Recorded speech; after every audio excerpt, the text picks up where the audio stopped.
Gloria a Dios. Dios es bueno.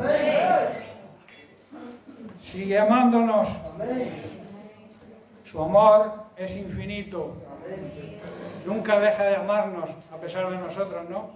Aunque no lo merezcamos muchas veces. Pero Dios nos ama. Ama al pecador. No está de acuerdo con el pecado, claro. Pero ama a aquellos que viven en pecado también, ¿no? Lo que pide es que se arrepientan y que se vuelvan a Él para que Él pueda regalarles la salvación. Es algo intrínseco en el Señor, ¿no? Su amor.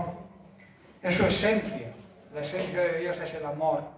No es que tenga amor, es que Dios es amor. Amén. Bien, pues, bienvenidos a todos. Que la bendición de Dios os persiga y os alcance por mucho que corráis.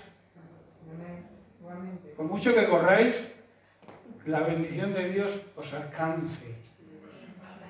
Porque Dios es así, ¿no? Dios nos ama mucho, hermanos. Bien, hoy quiero comenzar un tema nuevo que considero de suma importancia y trata del crecer en el conocimiento de Dios. Necesitamos crecer en el conocimiento de Dios. Necesitamos crecer conociendo más a Dios. Pero como creyentes, digamos que es una necesidad, pero también es una obligación. La obligación de todo creyente es que cada día podamos crecer más y más en el Señor. No es algo que podemos dejarlo para algunos, digamos, que predican o que comparten. No, es la obligación de todo creyente crecer cada día más y más en el Señor, en el conocimiento del Señor, pero no en un conocimiento, digamos, mental, en un conocimiento histórico de hayamos aprendido, o lo hayan contado o enseñado, de que hace 2000 años Jesucristo, un ser humano, o sea, Dios hecho hombre, vino a la tierra, se convirtió en un ser humano y murió por los pecadores. No que tengamos un simple conocimiento histórico mental de eso, sino que haya, digamos, algo interior nuestro. Esa intimidad necesaria de cada creyente, crecer en esa intimidad, en ese contacto diario con Dios a través de la oración, a través de meditar su palabra, a través de escudriñar, de profundizar, guiados por el Espíritu Santo en su palabra. Esa es una necesidad cristiana, pero también es una obligación que tenemos como creyentes, ese trato íntimo de la palabra de Dios, y así poder conocer la grandeza de Dios. Dios es grande, es lo más grande que pueda existir, el logro más grande que un ser humano pueda tener es conocer a Dios de verdad, tener una relación de intimidad con Dios, nuestro Padre Celestial. En la tierra tenemos padres y nos gusta relacionarnos con ellos, ¿verdad? Y a los padres les agrada que los hijos tengan esa relación de intimidad con ellos. Cuanto más Dios, que es nuestro Creador, que nos ama infinitamente, que entregó a Jesucristo por nosotros. Cuánto más quiere ese Padre Celestial tener una intimidad y una relación y una comunión con sus hijos que somos nosotros. Y así también, aparte de conocer su grandeza, si tenemos esa intimidad con Él, llegaremos a conocer su perfecta voluntad. Muchas veces no andamos en la voluntad perfecta de Dios, andamos quizá en la voluntad permisiva, pero no en la perfecta y en la auténtica, porque no tenemos esa relación de intimidad con Él. No logramos comprender cuál es la voluntad nuestra, la voluntad de Dios para nuestra vida. Y es por eso, porque nos falta comunión de intimidad con Él. Y eso significa conocer a Dios. Por tanto, crecer en el conocimiento de Dios es tener una relación diaria en intimidad con Él, a través de la oración, hermanos. Dediquemos tiempo a la oración, como vamos a ver a lo largo del estudio de este tema. Muchas veces perdemos horas y horas y horas viendo televisión, en los deportes, yendo a cualquier sitio, y no encontramos 10 minutos para estar en intimidad con Dios. Nos falta tiempo. Y eso es una dejadez, eso es falta de interés, eso es falta de querer conocer cada día más a Dios. Por eso debo haber en nosotros un deseo ardiente de saber y conocer cada día más de Dios. En Juan capítulo 10, verso 10, es un versículo que a mí me encanta, lo dijo Jesús. Dice, el ladrón no viene sino para hurtar, matar y destruir. En cambio, dice, yo he venido para que tengáis vida y para que tengáis una vida abundante. Hermanos, el propósito, el plan del diablo, del enemigo, es robarnos, es matar y destruir nuestra vida. Esa vida que Jesús desea que vivamos, esa vida auténtica, y que se consigue, esa vida auténtica se consigue teniendo conocimiento de Dios. Si no conocemos a Dios, nunca vamos a vivir esa vida abundante que Dios quiere que vivamos. Si no tenemos esa relación con Dios, esa intimidad con Dios, donde Dios nos va guiando, nos va mostrando a través del Espíritu Santo cada paso que demos, para que nadie nos engañe. Tener conocimiento, conocer, también implica que nadie pueda engañarnos. Hoy en día hay muchas sectas, hay muchas religiones falsas, doctrinas en contra de la Biblia y que se amparan en la Biblia, torciéndola, claro. Y tenemos que tener conocimiento de las Sagradas Escrituras y tener conocimiento íntimo en relación, en oración con Dios, para que Dios nos vaya mostrando dónde está lo bueno y lo malo. Que a veces hay cosas que son parecidas a la verdad, que tienen parte de verdad, pero en el momento en que tengan un 1% de mentira, ya no es verdad auténtica, sigue siendo mentira. Por eso necesitamos conocer al Señor, conocer su palabra. Dice que el diablo podrá robarnos nuestra fe, claro que la podrá robar, porque ha venido a eso, a robar nuestra fe. Ha venido a matar nuestra vida eterna, a destruirnos espiritualmente, mandándonos al infierno, a la muerte eterna. Ese es su propósito, y también a destruir nuestra vida aquí en la tierra, nuestra vida terrenal. Él quiere también quiere destruir tu casa, tu hogar, tu familia, tus hijos. Ese es el propósito del diablo. Pero Jesús dice, mi propósito es diferente. Yo he venido a daros vida, a que tengáis fe, a que viváis por fe, a tener vida eterna aquí, empezándola aquí, y que luego nuestra familia funcione perfectamente. Nuestra relación con nuestros vecinos, con los amigos, con los compañeros de trabajo, con nuestros padres, con nuestros hijos, con nuestra esposa, con nuestra esposa. Necesitamos conocer a Dios, tener conocimiento de Dios. Y a eso se le llama vivir la vida que Cristo quiere que vivamos y que nos dice aquí en Juan 10:10. Entonces tenemos claro la necesidad y también la obligación de conocer cada día más a Dios. Tenemos que tenerlo claro, porque si no, el problema es que muchas veces no reconocemos la situación y por eso no buscamos soluciones. Pero la solución es tener más comunión con Dios. Y sobra tiempo, te lo digo yo por experiencia, necesitamos concienciarnos de que el tiempo le pertenece a Dios. Y que si tú sigues un segundo más, un minuto más aquí en esta tierra es porque Él lo permite. Seamos agradecidos con Él, busquemos tiempo. Hermanos, perdemos mucho tiempo en tonterías. Y más hoy con las redes sociales, el internet, el WhatsApp, el Instagram, tantas y tanto tiempo perdiendo delante de la televisión, delante del ordenador o delante del móvil. Y no encontramos tiempo, no hay tiempo. Vamos a hablar, no tengo tiempo. Esa es la mentira de Satanás. Ese es el engaño por el cual él quiere robarnos la fe, quiere robarnos la vida eterna y quiere robarnos la vida terrenal allí. ¿Estáis comprendiendo, hermano? Bien, para tratar todo este tema, yo quiero que nos centremos en la primera carta de Pablo a los tesalonicenses. Esta carta fue escrita 50 años aproximadamente después de Cristo, y las enseñanzas que transmite esta carta son de aplicación hoy para muchas de nuestras situaciones en nuestra vida. Podemos aplicarlas, aunque está dirigida a los tesalonicenses, esas palabras, esas enseñanzas también van dirigidas a nosotros, porque la Biblia fue escrita con ese propósito, ver lo que los demás hicieron para que nosotros imitemos lo que hicieron bien y no hagamos aquello que hicieron mal, ¿verdad?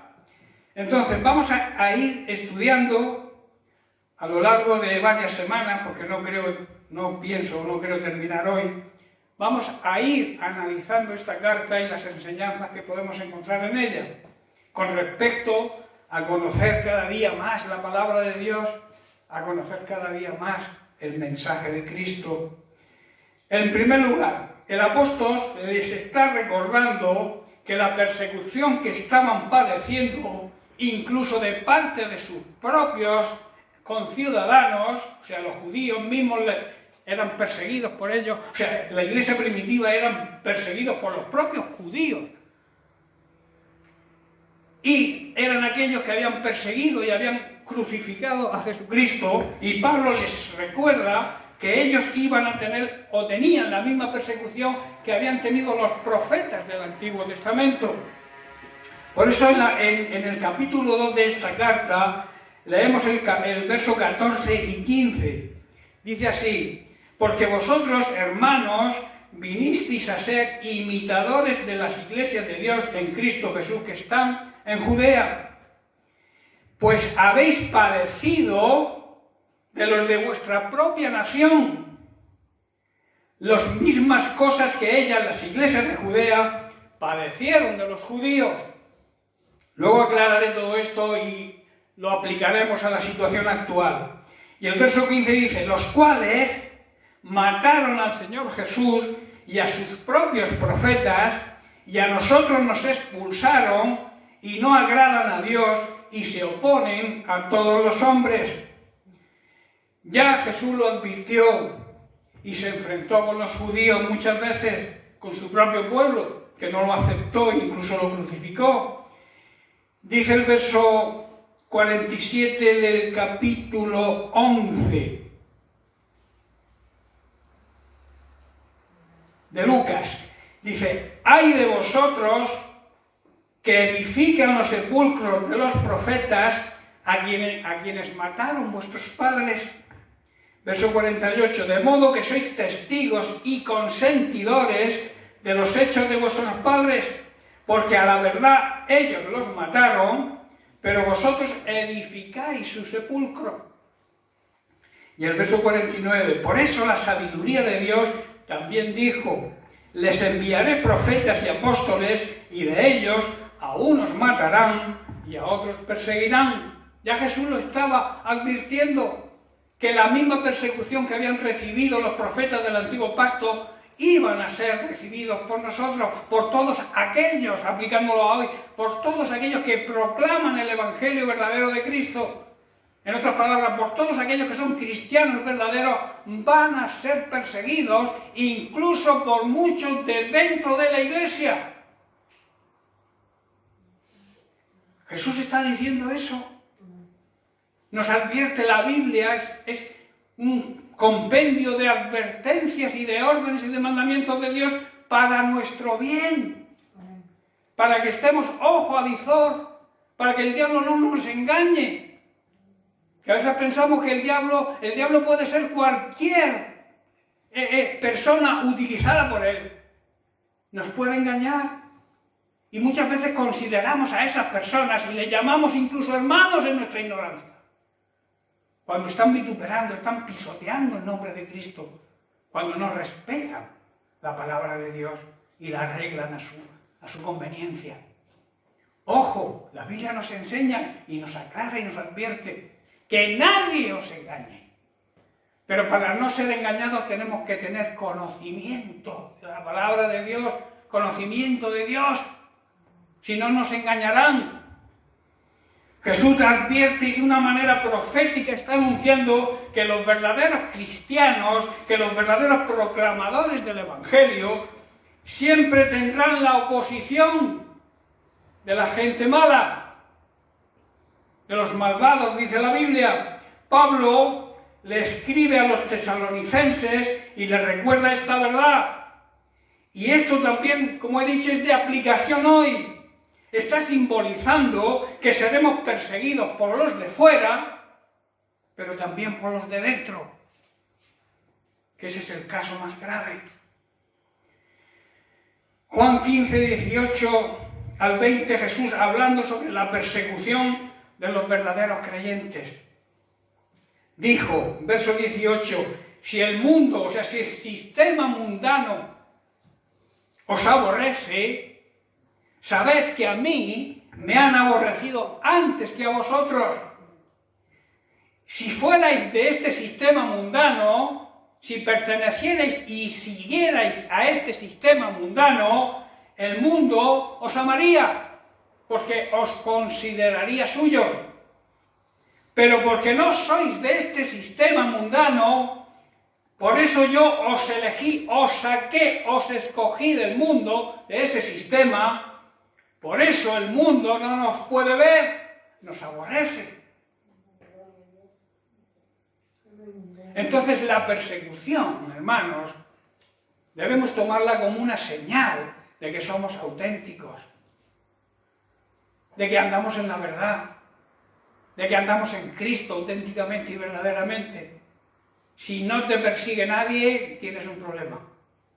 Si nadie habla mal de ti como creyente, si habla mal de ti porque no eres bueno, eso es otro tema. Pero si tú te comportas como un verdadero creyente y la gente te persigue, es una señal de que estás predicando la verdad. Porque la verdad muchas veces hace daño. Pero es mejor que haga daño y que reaccione a decirles 4 bobadas, a pasarles la mano y que se vayan al infierno, ¿no? Las cosas hay que decirlas claras. También hay que decirlas con amor. No podemos ir ahí con la espada matando gente. Pero sí decir la verdad como Jesús la hacía. Que es nuestro modelo a seguir. Jesucristo es nuestro modelo. Jesucristo amaba a la humanidad. Claro que la amaba. Entregó su vida hasta la última gota de su sangre por el ser humano. Pero en cambio les hablaba claro a la gente. Les decía hipócritas, farsantes, que es lo que significa hipócrita, ser falso, querer aparentar lo que no es. Y les llamaba a los religiosos de la época, a los que se consideraban hijos de Abraham y por tanto hijos de Dios. Y les dice, si vuestro padre fuera Abraham y vosotros honrarais a vuestro padre, tened claro que Abraham habló de mí. ¿Estáis comprendiendo? Por eso dice, si fuerais de este sistema mundano, el mundo amaría lo suyo, pero porque no sois de este sistema, el mundo os odia, dice una traducción, otra dice os aborrece. Y el verso 20 dice, acordaos de la palabra que yo os he dicho, el siervo no es mayor que su señor. Si a mí me han perseguido, también a vosotros os perseguirán. Pero aquí también hay una gran promesa, porque no todo es persecución. Hay gente que escucha nuestras palabras cuando las hacemos en el orden de Dios. Y dice, si han guardado mi palabra, si algunos me han escuchado y han obedecido mi palabra, tened por cuenta que a vosotros también, cuando prediquéis el Evangelio verdadero, obedecerán esa palabra. Está hablando de los dos. Hay gente que nos va a perseguir, pero también hay gente que nos va a escuchar. Y va a ser receptivo a lo que le digamos y van a obedecer. Por eso no debemos desmayar cuando la gente se oponga, cuando tengamos persecución. No podemos esconder la cabeza debajo del ala. O como hace el avestruz, mete la cabecita en un agujero en la arena, pero deja todo el cuerpo fuera. no escondamos la cabeza. Si hay persecución, somos verdaderos. Pero también hay una gran promesa de Cristo, que muchos nos van a escuchar y van a guardar la palabra, van a obedecer la palabra de Dios. Luego vemos en 2 de Corintios, en el capítulo 11, vemos al apóstol Pablo cómo sufrió cantidad de persecución de los de afuera, pero también de los de dentro. Vamos a ir analizando, porque hace un recuento tremendo de todo lo que sufrió y padeció el apóstol. Está en el capítulo 11 de 2 de Corintios, a partir del verso 23. Dice: yo más, en trabajos más abundantes he sufrido, en azotes sin número, en cárceles, en peligro de muerte he estado muchas veces. Verso 24, de los judíos, o sea, de su propio pueblo, 5 veces he recibido 40 azotes menos 1.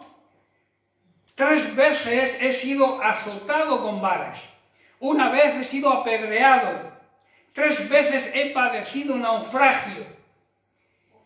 En el mar, en alta mar, en caminos muchas veces, en peligros de ríos, peligros de ladrones, peligros de mi nación. De su propia gente, está diciendo el apóstol Pablo, peligro de los gentiles, de aquellos que no creen, peligros en la ciudad, peligros en el desierto, peligros en el mar, y añade, peligros entre los falsos hermanos.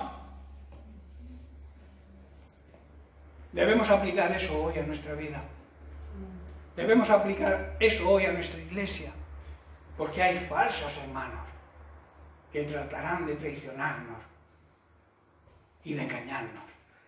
Por eso las Escrituras, cuando profundizamos en ellas, cuando adquirimos conocimiento, que es lo importante de la palabra de Dios, en definitiva de Cristo, de Dios mismo, es cuando nadie nos va a engañar.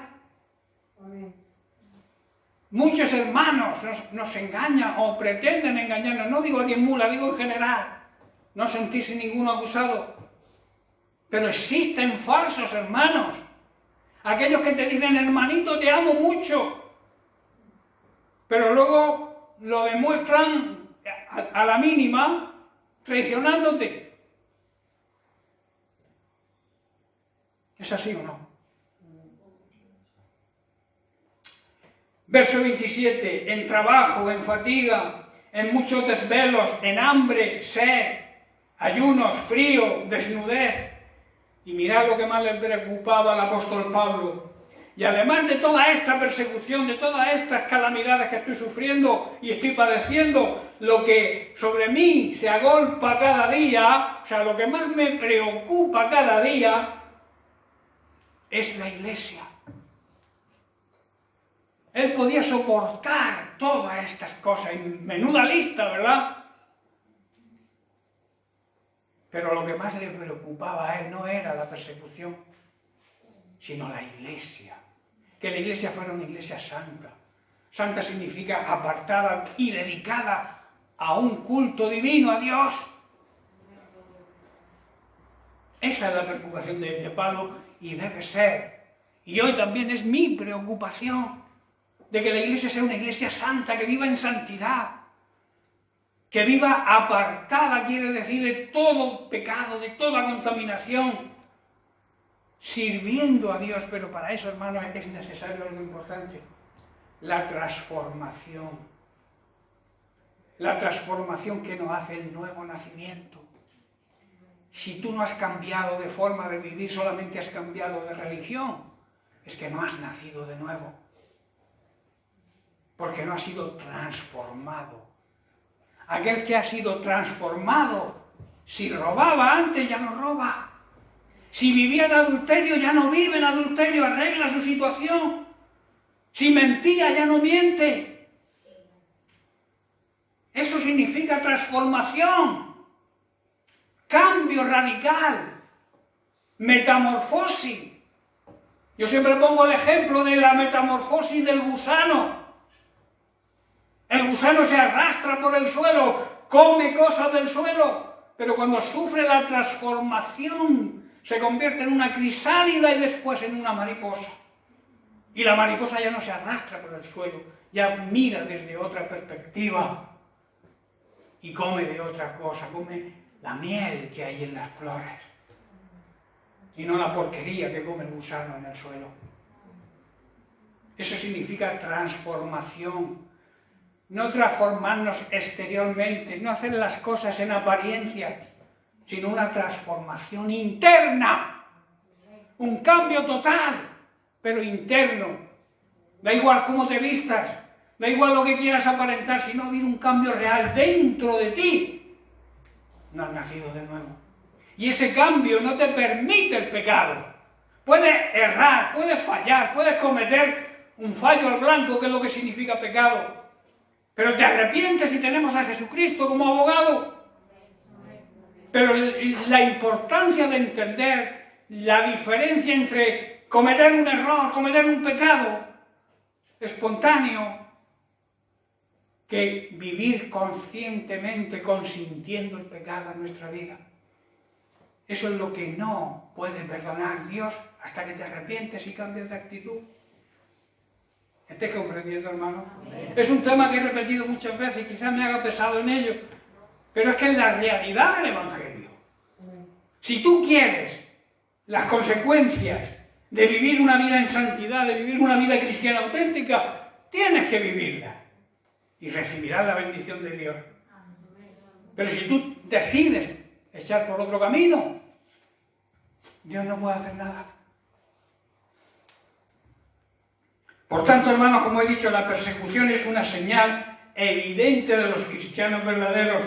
Si a Jesús, que era la verdad, esa persona, le persiguieron, si a Pablo, que era un seguidor e imitador de Cristo, también fue perseguido, deberíamos sentirnos orgullosos de sufrir persecución por causa de Cristo. A veces nos lamentamos, quizá porque a alguien nos dice que somos, yo que sé, una secta, o alguien nos dice que vosotros qué os pensáis, que creéis que tenéis la verdad absoluta. Hermanos, tenemos la verdad absoluta, claro que la tenemos, porque tenemos a Cristo, y Cristo es la verdad, con mayúscula. No es que seamos vanagloriosos, como muchos nos tachan, porque decimos que estamos en la verdad. Estamos en la verdad porque estamos en Cristo. No por otro motivo, no porque tú seas más guapo o más feo, es porque si estamos en Cristo, tenemos la verdad. Y la verdad absoluta y verdadera. Por eso, siéntete cuando alguien te persiga, no por lo que hagas, o por lo que digas, o por tu conducta, sino porque sigues a Cristo de verdad. Siéntete feliz y orgulloso. Vemos el ejemplo de Jesús, el ejemplo de Pablo, pero además, si analizas la vida de la iglesia primitiva, vemos los casos de todos aquellos seguidores de Jesús fieles, que dieron su vida en el circo romano. Nadie muere por una mentira. Los verdaderos cristianos mueren por la verdad, mueren por Cristo, porque Cristo es la verdad. La iglesia primitiva sufrió gran persecución, pero es un ejemplo para nosotros hoy. Y deberíamos aplicar lo que la iglesia primitiva hacía para recibir lo mismo que la iglesia primitiva recibió. ¿Verdad? Voy a tratar un poco el tema de la persecución interior, hacer un poco de profundidad en esto. O sea, la persecución dentro de la misma iglesia. Pablo nos advierte en 1 Corintios capítulo 3, a partir del 16 dice: no sabéis, y quiero enfocar esto no como el cuerpo físico, no como individuo, quiero enfocar este tema como iglesia. Porque es que este tema tiene esos dos enfoques. Nosotros somos el templo individualmente donde mora Cristo, donde mora el Espíritu Santo, pero también la iglesia. Entonces, quiero enfocar estas palabras de Pablo con respecto al cuerpo de Cristo, a la iglesia. Entonces dice: ¿no sabéis que sois, como iglesia, templo de Dios? Santuario, dice otra traducción, santuario donde mora Dios, y que el Espíritu de Dios vive en vosotros, vive dentro de la iglesia, vive dentro de cada hermano que formamos la iglesia. ¿No sabéis eso? Dice Pablo, y digo yo, si alguno destruyere el templo de Dios, ¿cómo se destruye algo? Atacando, destruyendo, derribando, acusando, maltratando, criticando, difamando. Así es como se destruye el templo, la iglesia. Cuando nos dedicamos a difamarnos los unos a los otros. Cuando nos dedicamos a criticarnos los unos a los otros. Estamos haciendo un grave error.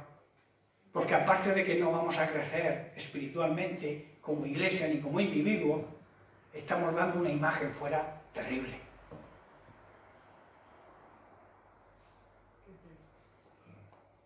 Por eso debemos que nadie critique a nadie de la iglesia. Porque la Biblia dice que podemos exhortarnos los unos a los otros.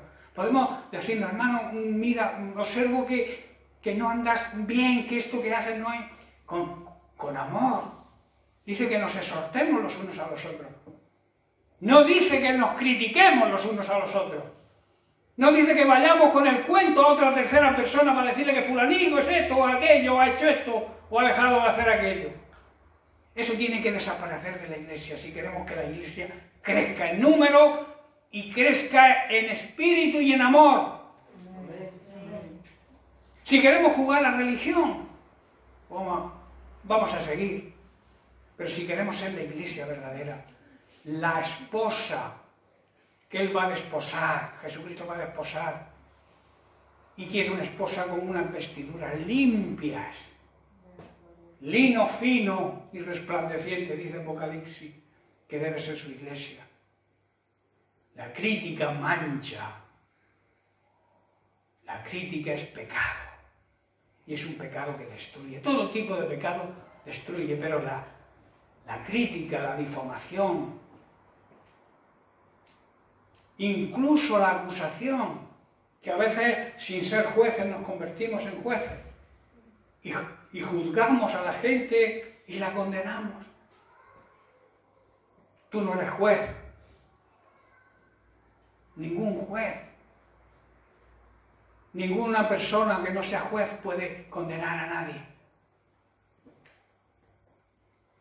Entonces dice una gran advertencia, verso 17, si alguno destruye el templo de Dios, si alguno ataca o persigue al templo de Dios, que es su iglesia, Dios lo va a destruir a él. Esto a mí me pone los pelos de punta, como se suele decir, ¿no? Cuando abras tu boca y el diablo te diga, critica a este hermano, critica a la iglesia, critica al pastor, critica. Pablo te está advirtiendo, la palabra de Dios te está diciendo que Dios, si haces eso, te va a destruir. Y no lo estoy diciendo yo, es palabra de Dios, es la Biblia. Dice, todo aquel que intente atacar, perseguir a la iglesia, destruir a la iglesia, Dios le va a destruir a él. Porque el templo de Dios, la iglesia, el cual sois todos vosotros, es santo. ¿Qué significa? Lo ha escogido Dios, lo ha santificado Jesucristo con su muerte, lo ha justificado ante el Padre, lo ha apartado para un oficio divino, que es la gran comisión, llevar el evangelio a toda criatura. La iglesia debe hacer eso y no criticarse entre ellos. Yo sé que aquí no hay crítica. Aquí nadie se critica, son otro grupo por ahí. ¿Verdad? Pero lo advierto por si caéis en la tentación de la crítica. Que si criticas, estás pretendiendo destruir a la iglesia. Y si pretendes destruir a la iglesia, Dios te va a destruir a ti. Yo lo veo tan claro. En 1 Corintios 6, vuelve a repetir el apóstol, a partir del 19 dice: ¿o ignoráis que vuestro cuerpo es templo del Espíritu Santo, el cual está en vosotros, en la iglesia? Vive, mora el Espíritu Santo, el cual habéis recibido de Dios, y ese cuerpo, ese templo que es su iglesia, no le pertenece, no nos pertenece a nosotros, le pertenece a Dios. ¿Por qué? Porque la iglesia fue comprada, y fue comprada con precio, y un precio súper elevado, la sangre de nuestro Señor y Salvador Jesucristo. Entonces, cuando tú criticas a un hermano de la iglesia, cuando tú criticas a la iglesia en general, cuando tú criticas a tu pastor, estás criticando la obra de Dios que compró, y la compró con su sangre. Estás criticando a Jesucristo mismo. Por eso, ojo, mucho cuidado.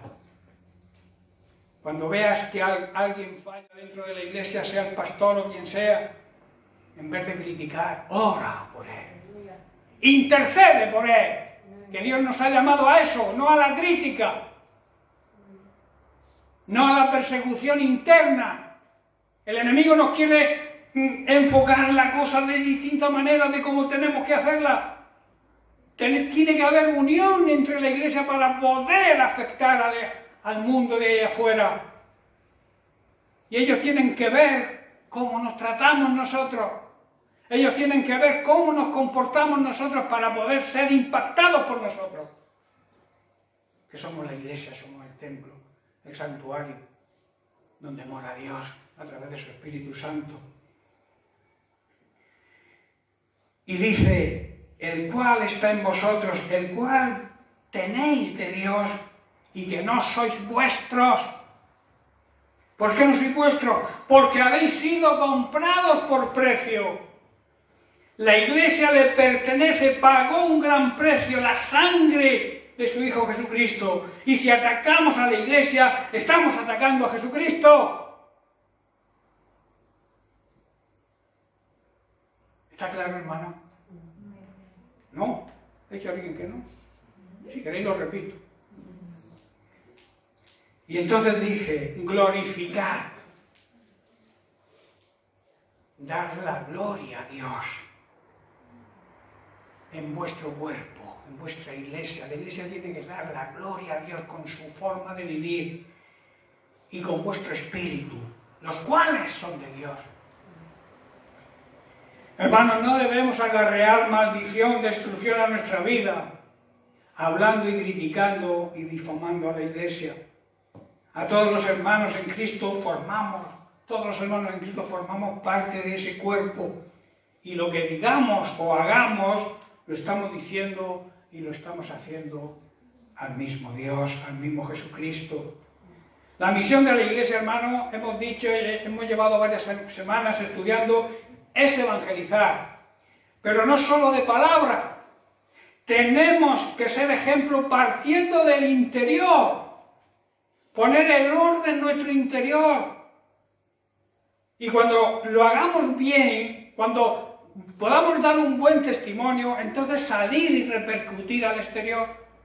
No podemos cambiar el exterior si el interior sigue mal. ¿Estáis entendiendo? Debemos arreglar primero los problemas que hay adentro de la iglesia. Y cuando estén arreglados y podamos dar ejemplo, entonces salir y testificar, predicar de Cristo, de palabra y de hecho. Porque si predicas solo de palabra y tus hechos no van acompañando a lo que tú dices, nadie te va a creer. Y por consiguiente nadie va a aceptar a Jesucristo. Porque dirás: si los cristianos son como este que dice, pero luego hace lo que hace, yo no quiero ser cristiano.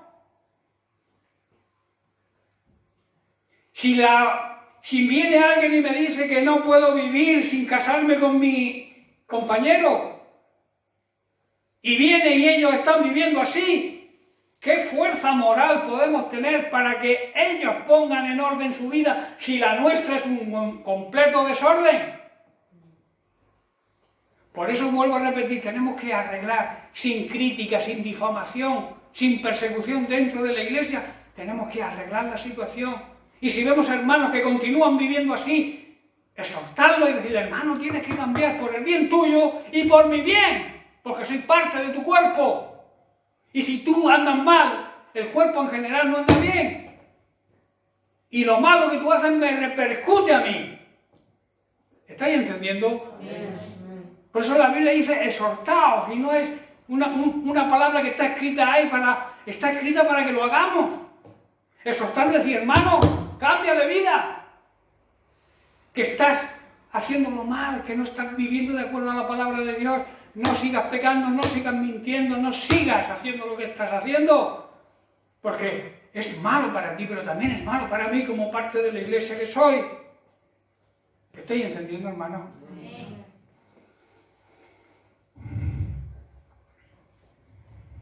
Vemos en Lucas capítulo 4, verso 18, vemos el propio Jesús hablando de su ministerio aquí en la tierra.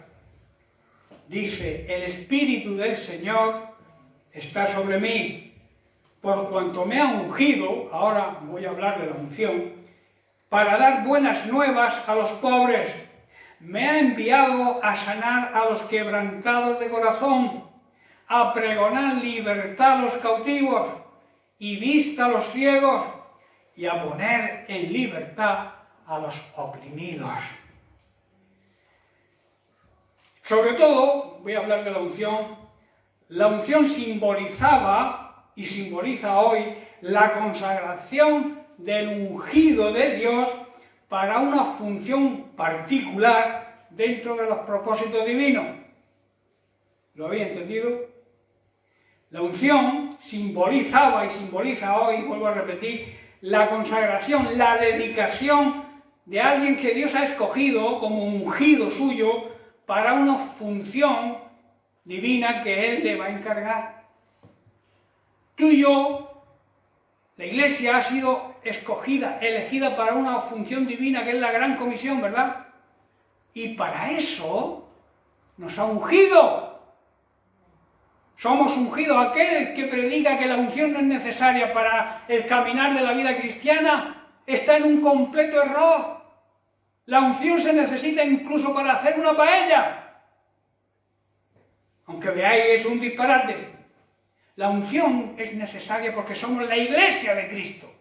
Y la Iglesia de Cristo ha sido ungida.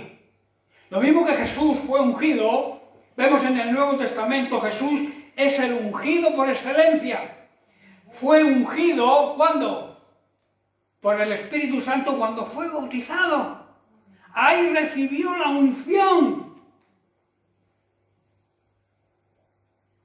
Nosotros como su cuerpo, hoy, esta aplicación podemos hacerla y decir que la Iglesia ha sido ungida por Dios. Tenemos la unción del Espíritu Santo porque el Espíritu Santo, ¿dónde mora? En nosotros. Entonces, desde entonces Jesús lo hizo todo lo que hizo en la tierra a partir de su bautismo, a partir de recibir la unción, lo hizo en calidad del ungido, en calidad de Cristo, que significa el ungido. No lo hizo en calidad de la segunda persona de la Trinidad, no lo hizo en eso. Lo hizo como hombre, como el enviado, como el ungido, como Cristo. ¿Estáis comprendiendo? Como un ser humano. Él todo lo que hizo fue para demostrar, porque lo hizo como un ser humano, para demostrar que nosotros podemos hacer lo mismo si estamos llenos de esa unción. Si hemos recibido la unción del Espíritu Santo. El Espíritu Santo, hermano, es quien unge hoy en día a los creyentes. Dios también sana física y emocionalmente, y lo sana también por el poder del Espíritu Santo. Por eso la necesidad del Espíritu Santo en nuestra vida. Y eso en respuesta a nuestra oración. Recordemos que somos parte del cuerpo de Cristo, la Iglesia es parte del cuerpo de Cristo, Cristo es la cabeza, pero por tanto nuestra misión como Iglesia es continuar su misión que hemos leído. Hacer lo que Jesús estaba haciendo aquí. Seguirlo nosotros. Decíamos el otro día que el libro de los Hechos sigue abierto, ¿no? Nosotros tenemos que continuar la obra de Jesucristo.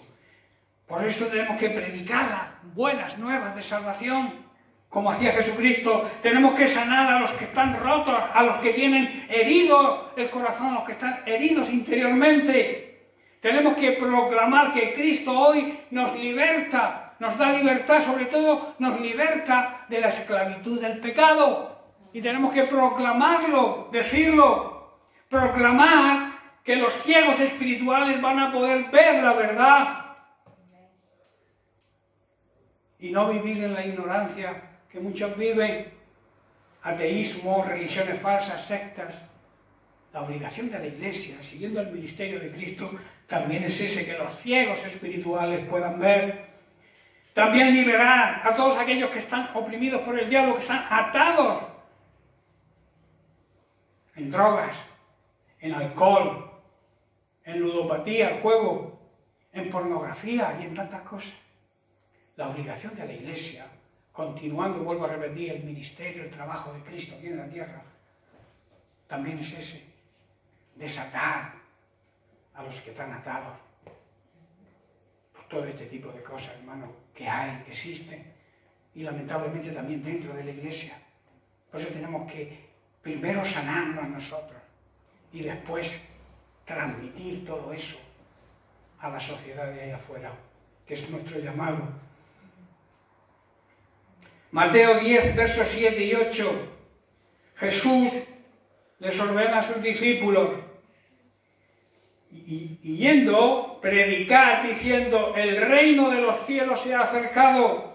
O sea, anunciar las buenas noticias que hay de salvación para todo ser humano, que hay solución para la consecuencia del pecado, que hay solución para las personas que viven atadas al pecado. Y esa solución la tienes tú, la tengo yo, que es Cristo. Y tenemos que transmitirlo. Predicar significa eso. No significa ponerse aquí en un púlpito, que muchos solamente pretenden púlpito, pero luego ni evangelizan a su vecino de al lado. ¿Estáis entendiendo? Predicar significa proclamar. Lo mismo que profetizar también significa predicar el evangelio a alta voz. Que los demás lo escuchen. Sanad enfermos. Esto está hablando de sanidad física, pero también de sanidad espiritual o emocional. Limpiad leprosos. En la Biblia la lepra significa pecado. Limpiar a la gente de pecado, trayéndolos al arrepentimiento. Lo que está diciendo aquí Jesús, tenéis que limpiar a los leprosos, tenéis que limpiar al mundo de pecado. Es el trabajo de mi iglesia, a la que yo compré y pagué un gran precio. Es el trabajo de la Iglesia, intentar que el mundo deje la lepra, deje el pecado. También habla de resucitar muertos físicos, pero lo más importante es resucitar a aquellos que están muertos espiritualmente, que están condenados al infierno. Tenemos que hablarle del plan de salvación, tenemos que hablar del pecado, tenemos que hablar de la eternidad, tenemos que hablar de todo aquello que hemos recibido, porque todo esto lo hemos recibido nosotros, ¿verdad? Y si lo hemos recibido, la Biblia nos encarga, nos ordena que si lo hemos recibido como un regalo de Dios, lo demos a los demás. Por eso añade en el verso 8 final, de gracia recibisteis, dad de gracia. Esto lo habéis recibido vosotros por gracia, es un regalo que yo os he hecho. Por tanto, os mando, os ordeno que lo hagáis a los demás. Importante entender la palabra de Dios, ¿verdad? Porque cuando tú te pones a estudiar y cuando yo me pongo a preparar todo esto, el primero que recibe soy yo. Y como lo recibo, quiero transmitirlo de la misma manera que yo lo entiendo y lo recibo. Me gustaría que lo recibierais vosotros. Porque es de tremenda importancia conocer la palabra de Dios. Es de tremenda importancia poder tener una relación de intimidad cada día más y más con Dios. Buscar tiempo, que el tiempo le pertenece al Señor. y tener ese diálogo con el Padre Celestial que tenemos, que nos ama tanto. No sé si me va a dar tiempo a estudiar la segunda enseñanza que quiere transmitir Pablo, pero voy a empezar un poco bien, voy a introducirla y si acaso la semana que viene seguiremos. Pablo también escribe esta carta como una instrucción, como una exhortación sobre la vida santa que debemos llevar para poder ser recibidos por Jesucristo en su segunda venida. Que a veces no pensamos en eso. Todos decimos, sí, cuando venga el Señor nos iremos con Él. Pero eso lleva unas connotaciones. Si tú quieres que cuando venga Jesús en su segunda venida nos iremos con Él, nos vayamos con Él, tú tienes que vivir una vida de santidad. Si no te quedarás aquí, lamentablemente. Yo iba a la iglesia y yo diezmaba, yo hacía esto. Pero realmente no estabas obedeciendo la palabra. Verás que otros se van. Pero ¿cómo fulanito que se convirtió como aquel que dice anteayer y se ha ido con el Señor y yo me he quedado? Que no nos hagamos esas preguntas, hermano. Que podamos entender que debemos vivir una vida santa para poder ser recogidos por Jesús en su segunda venida. Vamos a leer en la misma carta que estamos trabajando y estudiando, Primera de Tesalonicenses, el capítulo 3, los versículos 12 y 13. Dice, y el Señor os haga crecer y abundar en amor. Hermanos, la base de la santidad, de vivir una vida en santidad, es crecer en el conocimiento de Dios y abundar en el amor. Demostrar el amor recibido por Dios, demostrarlo a los demás, a nuestra familia como iglesia y también a la gente de afuera. Esa es la base de la santidad de la iglesia. Y dice, abundar en eso, en amor, unos para con otros y para con todos. Primero, cuando habla de otros, está hablando de la iglesia y luego añade, y con todos, ¿qué quiere decir? Con todo el prójimo, con todo el ser humano que nos rodea. Como también lo hacemos nosotros para con vosotros. Y el verso 13, para que seáis afirmados vuestros corazones, sean afirmados vuestros corazones, irreprensibles en santidad, delante de Dios nuestro Padre, en la venida de nuestro Señor Jesucristo, con todos los santos. Esos santos simbolizan a aquellos cristianos que han muerto antes de que Él venga. Ellos van a estar por delante de los que se queden aquí, o los que nos quedemos aquí, no sabemos. Ellos van a preceder, van a ir por delante de nosotros. Está diciendo que el Señor, como resultado de ese crecimiento, como resultado de abundar en ese verdadero amor, en esa vida de santidad, va a fortalecer vuestro corazón, que es lo que realmente somos, el Espíritu, para que el Espíritu esté sin culpa y sea santo cuando tengamos que presentarnos delante de Dios nuestro Padre, cuando nuestro Señor y Salvador Jesucristo regrese con todos los santos. ¿Amén? Amén. Bien, pues esta es la introducción del tema que trabajaremos la semana que viene. No quiero, porque es muy extenso, seguir, porque me gusta cuando empiezo una cosa terminarla. Así que os he hecho una introducción de la segunda enseñanza que transmite Pablo en esta carta y nos hace un llamado, primero, a tener conocimiento de Dios y segundo, a una vida santa, para cuando Jesús vuelva podamos irnos con Él. Amén. Que Dios te bendiga.